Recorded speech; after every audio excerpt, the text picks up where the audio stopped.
Hello everyone, welcome to कैरॉन digital academy. आज के वीडियो में हम बात करेंगे वेरिएबल्स और डेटा टाइप क्या है। ओके, चलिए प्रैक्टिकली हम देखेंगे। तो एक यहाँ पे फाइल क्रिएट करते हैं वेरिएबल्स डॉट सी। ओके, और ये जो बेसिक स्ट्रक्चर है वो बेसिक स्ट्रक्चर हमने यहाँ पे लिखा है। ओके, नाउ वेरिएबल्स क्या है? तो कोई भी अगर आप प्रोग्रामिंग लिखो तो प्रोग्रामिंग में आपको कुछ वैल्यूज़ होगी, वो कहीं पे स्टोर करनी पड़ेगी। हम वैल्यू को क्यों स्टोर करते हैं? क्योंकि फ्यूचर में हम उसको कुछ यूज़ कर सके। फॉर एग्जाम्पल, मुझे पर्टिकुलर एक स्टूडेंट के लिए हम कुछ प्रोग्राम बना रहा है कि जिसमें स्टूडेंट का रिजल्ट जनरेट करना है, और रिजल्ट जनरेट करने के लिए हमारे पास सब्जेक्ट के मार्क्स है। तो ये जो सारे मार्क्स है वो हम कोई वेरिएबल में स्टोर कराएंगे। Okay, so for example variables कैसे बनाएंगे? उसके लिए हम यूज़ करेंगे पहले data type. Okay, so for example integer, okay, subject equal to like subject 1 equal to 89। इसका मतलब क्या है कि ये जो 89 की वैल्यू है वो sub1 नाम के वेरिएबल में अभी स्टोर हुआ है, और उसकी जो डेटा टाइप है वो है इंटीजर। मतलब डेटा टाइप क्या डिफाइन करता है कि ये पर्टिकुलर वैल्यू वेरिएबल में किस टाइप की वैल्यू आएगी। ओके, सी प्रोग्रामिंग में जो भी नंबर्स होंगे उसको हम बोलेंगे इंटीजर।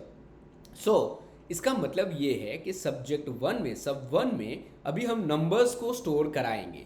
इसी तरह से एक और डेटा टाइप आती है फ्लोट। फ्लोट मतलब अगर कोई पॉइंट वाली अगर हमें वैल्यू स्टोर करनी है तो लाइक 90.89। ओके, परसेंटेज के वेरिएबल में हम कोई फ्लोट वैल्यू होगी या कोई पॉइंट वाली वैल्यू होगी वो आप स्टोर कराओगे। नेक्स्ट आता है कैरेक्टर। ओके, कैरेक्टर, अगर कोई सिंगल कैरेक्टर हमें कोई वेरिएबल में स्टोर कराना है तो इसके लिए डेटा टाइप यूज़ होगी कैर डेटा टाइप या character data type. Character data type में जो भी आपको डेटा स्टोर कराना है वो सिंगल कोट में आएगा। ओके, नॉर्मली सी प्रोग्रामिंग में इंटीजर, फ्लोट और कैर, ये 3 डेटा टाइप आती हैं। ओके, वेरिएबल के नेम में आप सिंगल कैरेक्टर भी यूज़ कर सकते हो या मल्टीपल कैरेक्टर भी यूज़ कर सकते हो, उसमें नंबर्स भी आप यूज़ कर सकते हो, लेकिन स्पेस यूज़ नहीं कर सकते। अगर अंडरस्कोर यूज़ करना हो तो वो चलेगा, डैश यूज़ नहीं कर सकते, और वेरिएबल का जो स्टार्टिंग है वो नंबर से नहीं होना चाहिए। ओके, इस तरह से आप कोई वैल्यू कोई वेरिएबल में स्टोर करा सकते हो। ओके, नॉर्मली हमें वेरिएबल्स के नेम कैसे रखने हैं?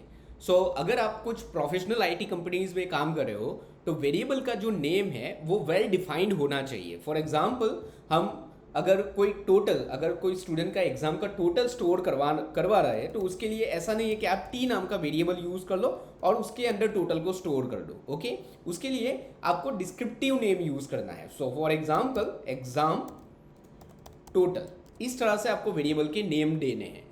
वेरिएबल का जो नेम होगा वो थोड़ा डिस्क्रिप्टिव रखना है और थोड़ा प्रोफेशनल रखना है आपको। ओके, नाउ कैसे आप वेरिएबल्स को प्रिंट कराओगे? हमने देखा था कि प्रिंट करने के लिए यूज होगा प्रिंटफ। अगर आपको कुछ वेरिएबल्स की वैल्यू प्रिंट करानी है तो उसके लिए हम यूज करेंगे थोड़े special characters. For example percentage D use होगा अगर आपको कुछ इंटीजर वैल्यू प्रिंट करानी है तो। For example printf percentage D and sub1। यहाँ पे देखिए आउटपुट में, यहाँ पे उसको रन कराएंगे तो यहाँ पे ये देखिए 89 वैल्यू जो है वो प्रिंट हो रही है। ओके, जब आप वेरिएबल प्रिंट कराओ तो वेरिएबल के अंदर जो वैल्यू होगी वो प्रिंट होके आएगी। ओके, और यहाँ पे आप कुछ वैल्यू इस तरह से भी देख सकते हो।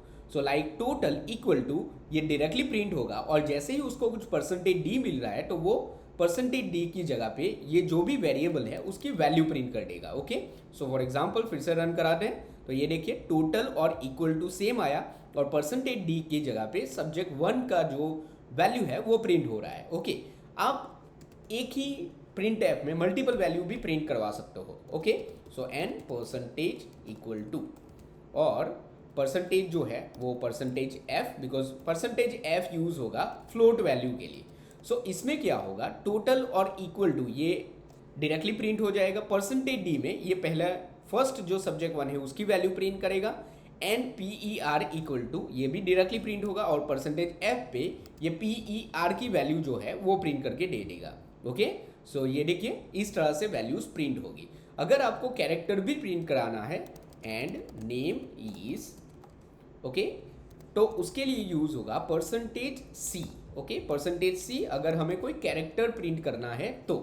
Okay, C, so name is equal to A मतलब जो एक्स की वैल्यू है वो प्रिंट होके आ रही है। सो इसमें कैसे होगा कि अगर उसको पहले परसेंटेज डी मिल रहा है तो यहाँ से वो फर्स्ट वेरिएबल लेगा, परसेंटेज एफ मतलब सेकेंड वेरिएबल, और परसेंटेज सी तो ये थर्ड वेरिएबल। ओके, अब किसी भी वेरिएबल में अलग से लाइक सब्जेक्ट 1 में अगर आप फ्लोट वैल्यू ऐसे कुछ स्टोर करा दो तो ये यहाँ से प्रिंट नहीं होगा। ओके, यहाँ पे क्या एरर आएगी कि इम्प्लिसिट कन्वर्जन एरर, मतलब सब्जेक्ट 1 जो है वो एक इंटीजर वैल्यू है तो उसमें आप नंबर्स ही स्टोर करवा सकते हो। अगर आप ये ऐसे फ्लोट वैल्यू उसमें के अंदर स्टोर करोगे तो वो वैलिड नहीं है। ओके, सो जो डेटा टाइप है, जो वेरिएबल जो डेटा टाइप से बना है उसी डेटा टाइप की वैल्यूज आप उस वेरिएबल में स्टोर करा सकते हो। Okay okay, so next video में हम वेरिएबल और डेटा टाइप के रिगार्डिंग एक एग्जांपल करेंगे। वेरिएबल एंड डेटा टाइप के रिगार्डिंग जो भी नोट्स है वो मैंने ऑलरेडी डिस्क्रिप्शन में ऐड कर दी है, सो वहाँ से आप रीड कर सकते हो। So thank you so much for watching this video. अगर आपको वीडियो अच्छा लगा तो वीडियो को लाइक करो, शेयर करो और चैनल को सब्सक्राइब करो।